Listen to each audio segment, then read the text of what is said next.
Salam sehat!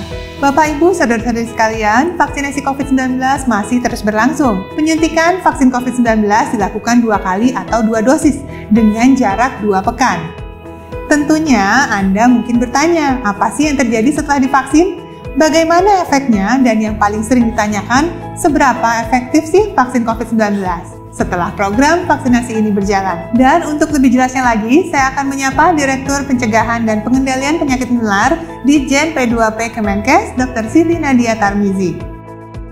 Dr. Nadia, gimana sih caranya sebenarnya mengukur efektivitas dari vaksin tersebut setelah vaksin disuntikan? Vaksin ini kan membentuk antibodi.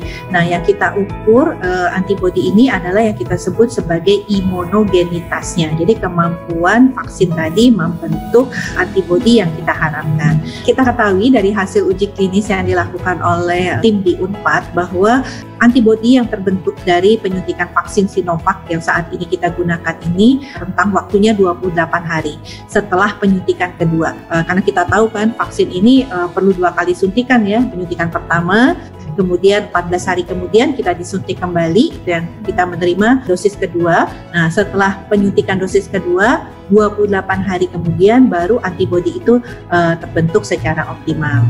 Nah, tiap-tiap vaksin ini memiliki jarak penyuntikan yang berbeda-beda. Nah, kenapa nih harus 2 kali dan berbeda-beda? Jadi sebagian besar dari vaksin-vaksin untuk COVID-19 ini, imunogenitas atau antibodi yang kita harapkan lebih dari 95% itu baru bisa tercapai setelah 2 kali suntikan dalam rentang waktu tertentu ya. Jadi kalau Sinovac ini tadi Dr. Reza sudah sampaikan rentang waktunya 14 hari.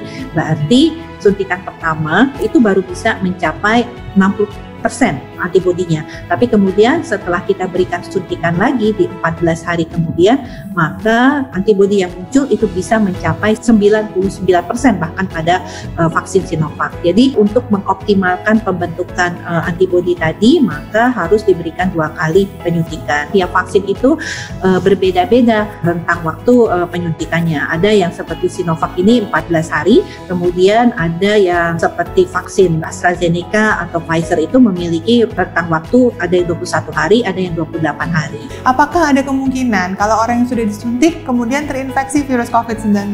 Masih mungkin dia untuk diserang virus COVID-19, tapi dengan dia punya vaksin, dia punya pertahanan yang artinya nanti membuat dia tidak menjadi sakit.